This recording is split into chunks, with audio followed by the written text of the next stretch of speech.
Who helped you set this up, Shelley? Because I know it wasn't you. It wasn't me. It was all communications department. It was me. And just letting everybody know, I am going live now, but we still have like 2 minutes until the meeting officially starts. So after that, it is all you.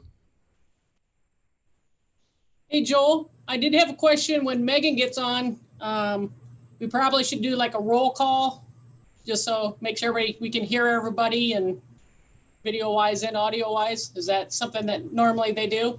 Yeah, that would work. Okay. I'm Megan's here. on. Megan's on? Hello. I apologize for any barks that my dog inserts into this meeting because she will.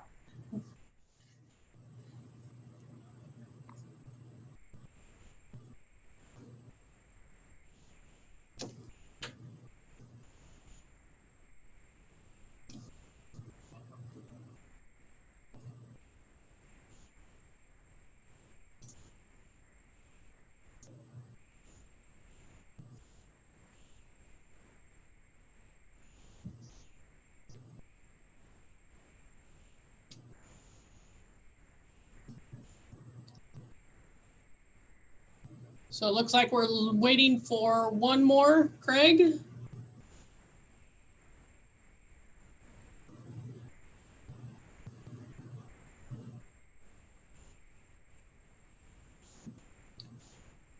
And Megan, I don't know if you heard that or not. You know, when you call the meeting to order, then we'll do a quick roll call. And if you want me to lead that, I can do that. But Sure. I think everybody's here except Craig. And I have 7 o'clock, so you should be good to start. Do you want us to go ahead and start, Shelley, without Craig? Or give him a few minutes? Oh, I think he's in. There he is. All right. Then I call this meeting to order. Shelley, I'll have you do the roll call, please. Sure. Megan? Present. Amelia? Present. Craig? Present. Marcia? Present. Richard?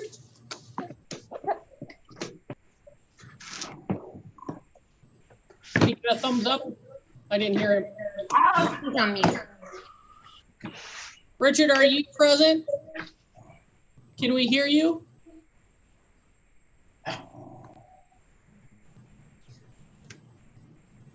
Joel, we might need your help. All I can do is hit a little button that's asking to unmute. There he is. Richard, can you hear us?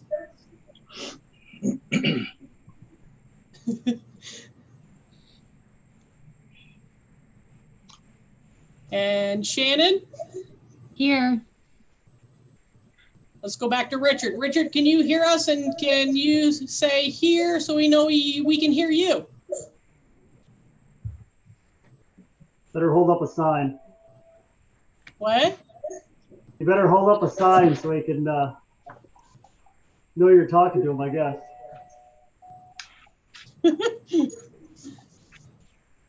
Richard? Richard, can you hear us?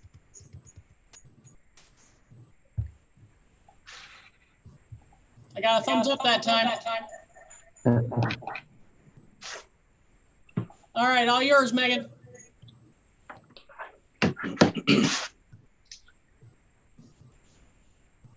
Unmute. Sorry. There we go.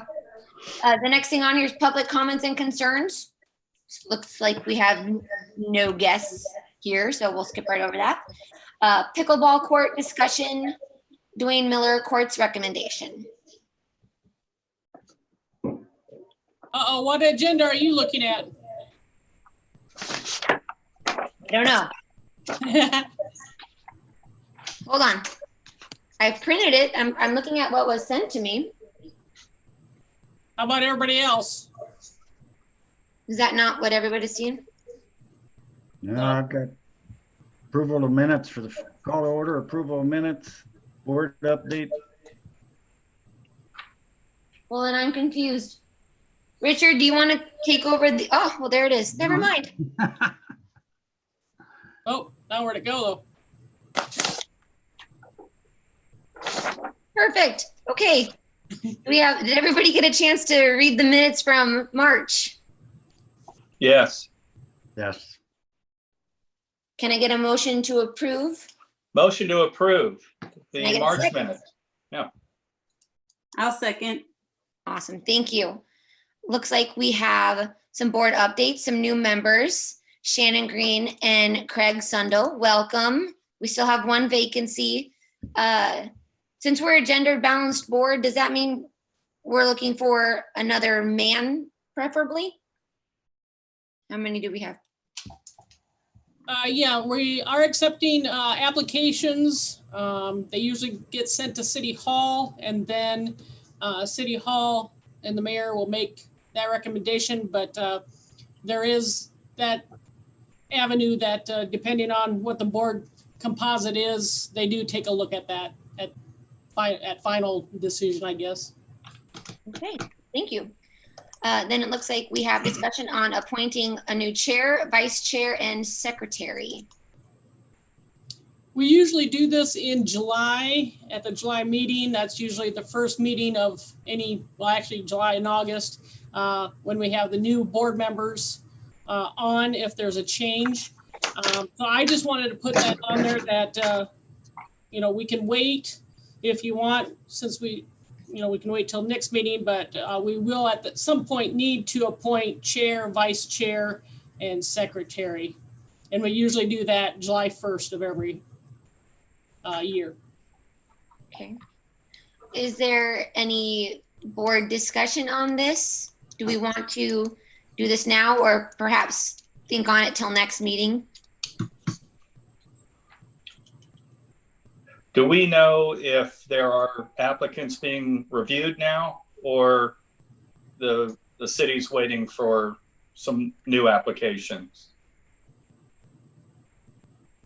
I do believe that they're accepting it. I don't know what the deadline that was set for those applications. So I do not have that answer right at this time. I'd suggest we wait a month and see if we can get it filled, perhaps, but unless there's an urgency to fill it or to assign these now. So will it have to happen like every time a new member's added to the board? Because I know we did it like a few months ago, and then we just did it like in January-ish when Megan started as the chair. And then Jerry was the vice chair appointed. Correct. And then I'm a secretary. And then who else do we have? So I didn't know, does it like change when we add a new members in a month, or say we add a new member next month? Do we need to redo assignments? No, basically from my understanding, it's every July 1st or, a month after. Again, when the certain terms might come up and people not renew, but that's kind of the renew period. And then it's at that time that if there are changes, for example, if the chair, or in this case, the vice chair is no longer on board, then at that time we would make another appointment. Okay. So, it's totally up to you guys, what you guys want to do. Okay. I'd be in favor of continuing, and then next meeting, till the next meeting, I think continue with the officers will do that. I think the two should continue. That makes sense to You me. need a motion for that? That's a motion. Before we follow on that motion, do we have anybody on the board who is interested in one of these positions who hasn't served in one of them yet? Is everybody? Sorry, go ahead. Yeah, I'd be happy to fill in wherever I'm needed. So, Okay. Yeah. Good to know. Are any of the current officers wanting to be replaced or change their spot? Jerry, Amalia? I'm happy being secretary. And I'm planning on doing the minutes from today. Awesome. So if we do change over, I'll just hand that off. But I'm fine staying as secretary if everybody's okay with that. But we can still wait and decide if people want to think about if they want to do. All right. So we'll table this and return to it next month. Okay. Let's see. Moving on to reports. Parks report. All righty. Ever since the beginning of COVID-19, we have really been concentrating on keeping our trails and open spaces safe for users. We know that, and you probably all have noticed it, that there are a lot of people out using our trails. So we've had a number of concrete failures around town on our trails, and we've had a lot of those repaired. I think it's due to the heat expansion. So we're trying to keep up on top of that for all the users.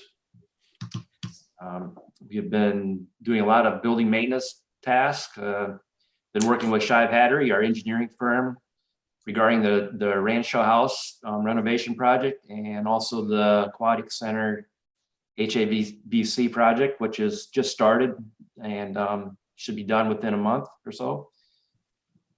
We've been continuing to maintain our ball fields and facilities. The modified ball season has been actually going well. They have not been able to do concessions, but they have been able to get games in with social distancing and restroom cleaning, often restroom cleaning. Mowing and trimming has been fairly heavy since with all the rain that we've had. It's this continuous nonstop mowing. Poison ivy has been a challenge this year, however.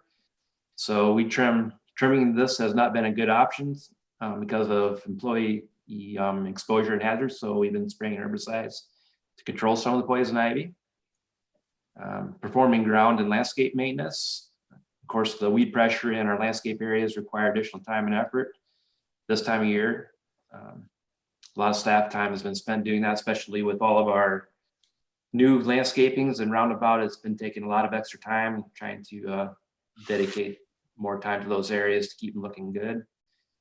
And the Beaver Creek, I wanted to touch base on the Beaver Creek playground, the old playground, the old spiral slide. I don't know if anybody remembers the spiral slide down there, and there's a climbing structure. We did remove that. And if you remember back in 2016, it was replaced then with the much enhanced playground structure that included the zip line feature.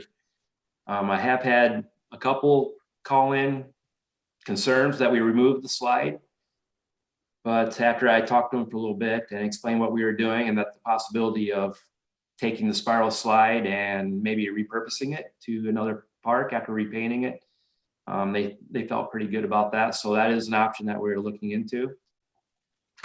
And if you've noticed, the fountain at Liberty Center is back online. It was off for quite some time, but we had some wiring issues that we had to deal with, and that's finally up and going.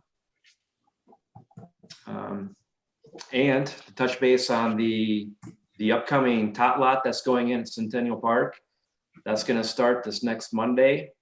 It's going right adjacent to the other playground equipment. There's I don't know if you've been out there, but there's a trail that's going to split the area. So if you go to the right of the existing playground, there will be a tot lot installed there. Hopefully by the end of next week, the playground will be installed. But unfortunately, due to the COVID-19, the surface people, the people that put the pour and play surface, are way behind schedule. And so that might be mid-September before we actually get the pour and play surfacing, and then we won't be able to open up until that actually happens. So that's kind of where we stand with that, but you'll start seeing some progress out there on that. The dog park, continued work out there. One of the shelters is complete. The other shelter, we're finishing up the roof on it and hopefully have that finished. The turf grass is growing. That's why it's not open. We're trying to get some turf grass establishment prior to opening. So maybe we're hoping that this maybe early October, we can have a soft opening for it, and maybe do a grand opening next spring. And after that, I'm open up for any questions that anyone may have.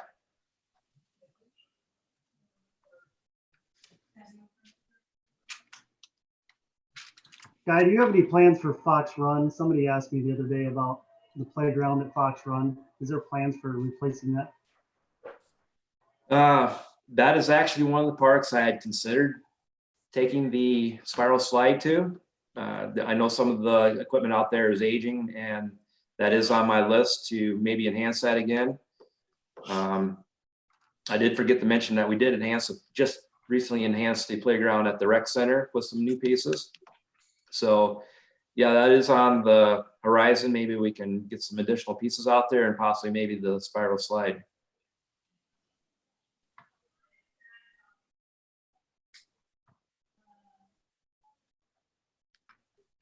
Any other questions for Guy? Okay, moving on to the recreation/pool report. All right. Basically, just a little update from July. All staff came back into the facility, working regular hours Monday through Friday, doing the 6 a.m. to 9 p.m. Facility hours back on July 6th. At this time, we're very limited on part-time staff. We had a few down in the pool area when we were offering the lap swim before we closed this month, August, for the HVAC. And then we have some doing our summer camp, which ends tomorrow. And so we are trying to find some small number of hours and small tasks for them to do during the month of August, because come September, we will need our pool people to go back to the indoor pool. And then we're still in limbo in regards to what we're going to do for before and after school program come fall. So we have a few of the part-time staff getting some hours at this time. It's just been kind of a challenging trying to communicate all the different operations, specific things that we're trying to implement, and all that, and do everything. Basically, we've gone to everything online at this point because there is no drop-in here. So that's a little bit of summary as far as staff scheduling is concerned. Programs, again, most of the summer programs were canceled. We're trying to find unique ways to offer these programs. We have a few fitness classes offered virtually. And they're just trying to do a phased approach as we look month by month what's coming ahead. Definitely the school district decisions will play a part, not only on what we want to do off-site at the schools, but also how it relates to staff availability and just programming that was done at the schools. Everything is going to be impacted based on those decisions. So we're trying to work through those types of situations as well. Summer camp, Matt Fielder and his part-time staff, like I said, have just tomorrow as their last day. That has been 10 weeks of summer camp, along with before summer camp, since spring break, they did their emergency childcare, and everything has definitely gone very well, and it concludes tomorrow. So it's been, I can't believe already that it's end of our 10-week summer camp. Our numbers did decrease in summer camp. Normally we allow 60, and we did send out that letter before summer camp started saying, you know, our restrictions, no field trips, no swimming, etc. So we were averaging around 25 to 30 participants. And that's been pretty consistent throughout the whole 10 weeks. You'll see in some of the revenue reports where we did have registration, so we did have quite a few refunds. And then just as this is such a fluid situation, you know, we had both some revenues, but some revenue refunds as well. Swim license, that was a hard decision. We did not offer swim lessons over the summer. Our next planned session is to possibly begin September 28th with restrictions. Ashley has done a good job with that, such as younger levels. The parent will have to be in the water with the child. And so that could, again, pose the question of what is the interest of the public when these restrictions are put in place. Staffing, again, is going to be an issue, I believe, this fall. So that might play a part on what we can and cannot offer as well. Registration for the September session of swim lessons is to begin September 8th. So we really shortened up the window, but we will get that word out through social media and through Rec Desk. We send out email blasts to the database and stuff. So it will be a shorter window, but with the constant changes, we felt we had to shorten that up and be prepared to make decisions one way or another. Shelley? Yeah.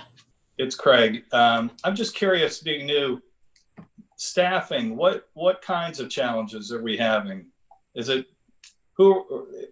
everybody going back to school? Is it a matter of pay or certifications? Or is it like all the above, I guess? It is pretty much all the above, but when it comes to the swim lessons in particular, we do have a lot of high school. And again, just depending on each school and how they're going to operate, or other avenues of, do they have to stay home and watch siblings, or, there's just so many factors and we really don't know at this point.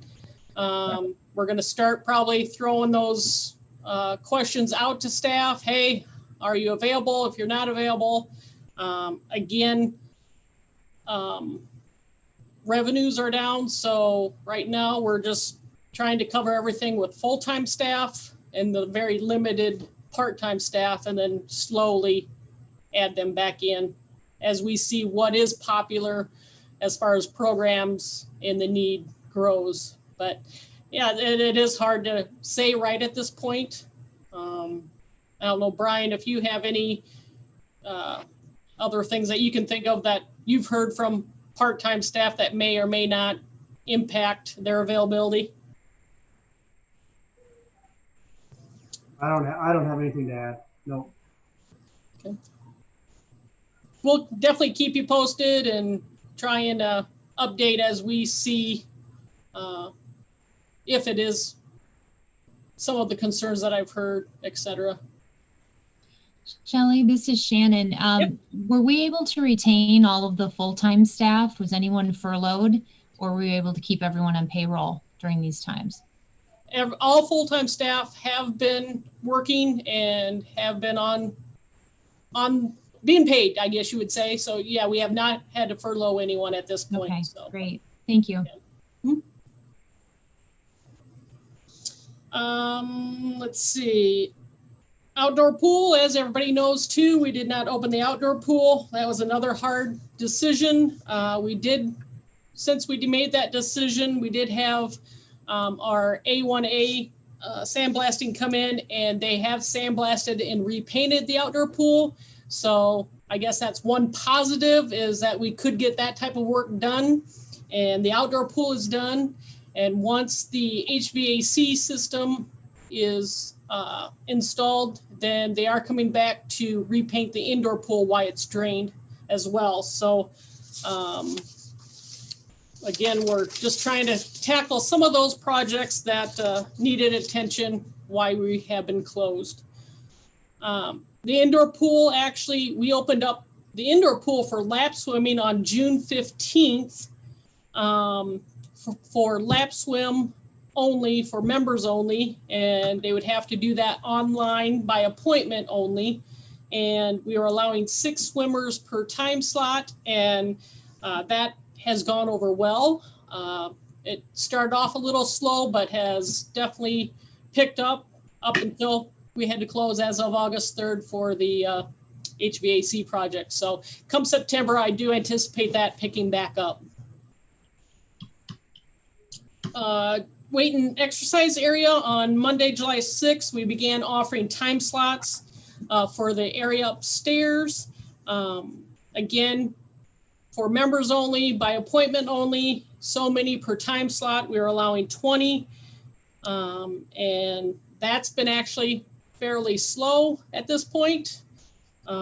We are just trying to do that phased approach because we know come September, as the weather turns, is usually when inside here gets a little more crazy. So we're trying to keep our ducks in a row and kind of see how operations continue in a phased approach. The track, we opened up again by appointment only, per time slot, 10 track users.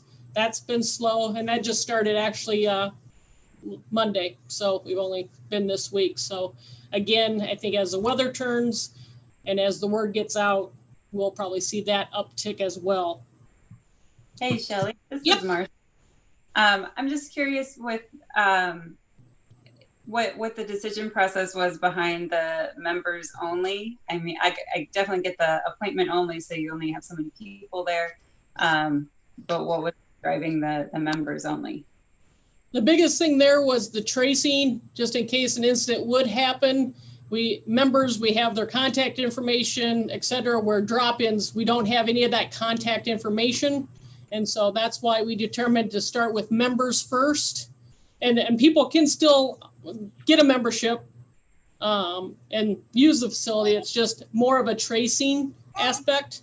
And again, just to limit and have that schedule, because as we see the uptick in use, we're going to have to, turn people, they won't be allowed to come into the building at this point. So. Sure. Okay, that makes sense. Is there any possibility in the future of being able to, if you were to start to open that up for more drop-in or non-members, to be able to gather that information and track that along with the appointment? Again, it would be more of a, I would say, click in, click out type system, along with those that are actually signed up already. And if they no show, again, we're trying to keep that restriction of how many in each area of the facility low. And so I could see if we did start that, we'd have to have somebody definitely right at the front desk. One thing we're doing is we're taking temperatures and we're asking the health questions to every user that does come in the facility. So if we offered it up to drop-ins, again, there's that much more time that they have to fill out all that information and accurately, so we have that information to track it if needed. So I would say that would be probably the last phase of reopening is the drop-in use. Okay, thank you. Yep. Okay, Richard here. Just a quick question. Is a track card only, is that considered a member? Yes. Okay. And those are free to the residents. Right. Yep. One thing we're looking at too is we know once the weather turns a little bit colder, our next users will be our pickleballers and our basketball people. And so that is basically called the facility pass. If you have a facility pass, that gets you in to use the basketball courts and or pickleball courts. And we're anticipating starting that beginning of September, right after Labor Day. So that's, again, kind of the phase approach that we're taking with different areas of the facility. And then, of course, come September, we have to play into part of all the programs. And so, again, that's kind of how and why we're doing it in this way. So if you have more questions, feel free to let me know. Based on memberships, we've seen both requests for refunds because they just don't like the operations as is. It doesn't fit their needs, or we've actually seen an uptick in pool pass. When we started lap swim by appointment only, we saw a little uptick in season pass revenues. So we're just trying to make everyone happy, either if they want a refund or if they want to use the facility. This is the way we're allowing individuals to use the facility. Rentals within the facility remain, we remain closed for rentals at this point. Again, we determined rentals were not the highest priority at this point, and we're continuing every day, every month, taking a look and trying to see what should be the next thing we add in and the next thing we can allow. But right at this time, we are closed for rentals. And then we already mentioned the drop-in use is probably kind of the last phase of reopening. So right at this time, we are not allowing any drop-ins to the facility, to programs, to whatever. People will have to register online, either for a membership or for the program specifically for that time in order to use the facility. Shelley, this is Marcia again. Yep. You're talking this phased reopening. Are there certain metrics that you're looking at to assess when to do another phase, or how are you putting some guidelines around what to open and when? Yeah, I think we're getting into our key time of what we're going to really have to allow or not. You know, we're going by area within the facility first. I think this key next part is programming, which will be interesting. Some instructors want to wait till first of the year and they don't feel comfortable offering classes, which is fine. That's up to them. You know, contract employees, you know, it's their decision. We have others that want to have classes. So it's kind of a mix right now. So we will, starting in September, advertise those that do want to start up classes and kind of see how that registration goes. For example, September programs. Brian, did we open those up today? Or did we already open those up? For what programs? For September programs, because we were kind of doing a month prior. So August, we would open up the registration window for any programs that start in September. And then in September, we'll open up registration for those programs that start in October. And so we're kind of doing a 1 month registration window prior to programs starting, if that makes sense, Marcia. It does. Thank you. NLC volleyball, NLC flag football will start in September. Also, men's league basketball and co-ed volleyball will start in September. Everything will be held at the rec center because we won't have the school site. So that'll be a little interesting. And practices for NLC volleyball will be a little interesting because normally that's in North Bend. So the rec center is going to get a lot of use, and I don't know how much time there's going to be for like open gym and stuff, just because everything's going to be at the rec instead of offsite. So that should be interesting come September and October. Brian, do you want to touch base on your numbers? You know, again, I think there's a lot of unknowns still out there too, as we offer our normal, if you would call it normal programming, but like with what you've seen for flag football, youth volleyball, your competitive, I know is still popular, but if you can touch a little bit on that. Flag football is really low. I don't know if it's just because of the red zone in Iowa City or not, but that's a shared program between us, Corville, and now Tiffin has joined in. So our numbers there are pretty low. I'd say 20 kids total through 3rd through 6th grade, so real low. That's unusual. The volleyball, little kids volleyball, youth volleyball is about half of what we normally have. So normally we have about 160 kids. We have about half of that right now signed up. So those numbers are terrible, which is okay because we're only going to have the rec center. We're also going to use the arena this year, the new arena in Coralville. We'll be using that instead of the Coralville Rec Center, which I think will be an improvement just in space and how it's laid out. So men's basketball and youth competitive opened up Monday. Some of the youth competitive leagues have already filled up.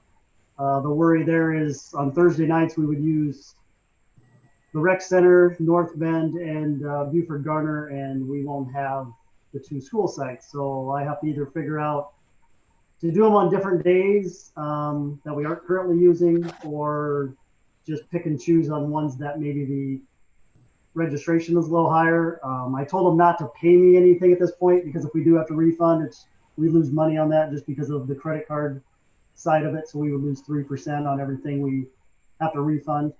So right now I've told teams not to pay me for those, but that's something that I can get once we figure out what's going to happen and how it's going to happen. So it should be interesting how that all works out.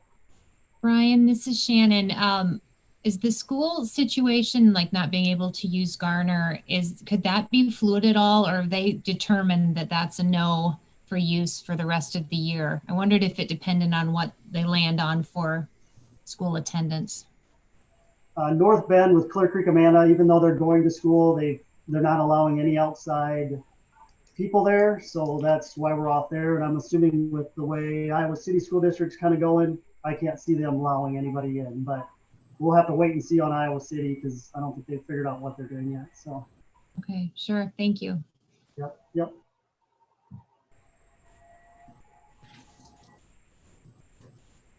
The rest of my report is basically just numbers and information. I don't know if you had a chance to look at it, if you have any particular questions or not. But I'll open it up to any questions you guys might have.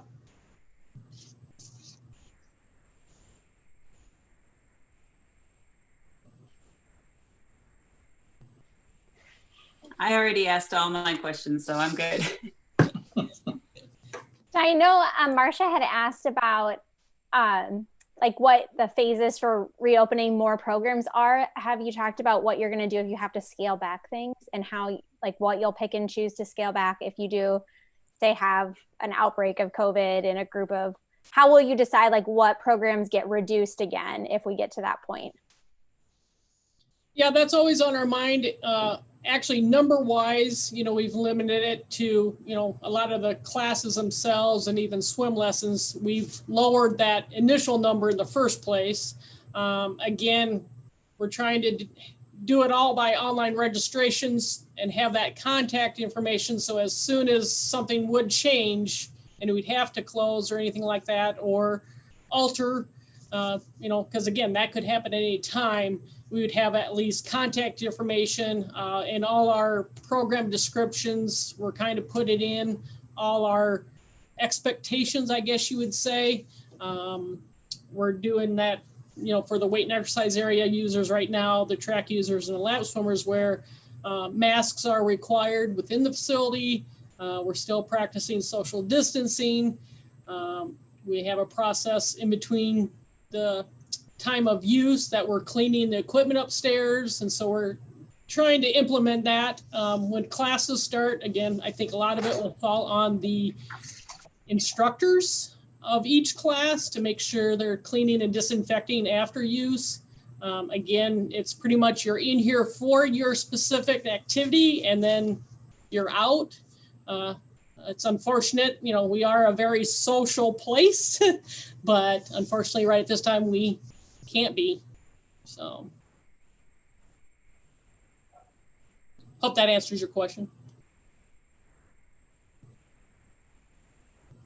Any other questions for Shelley?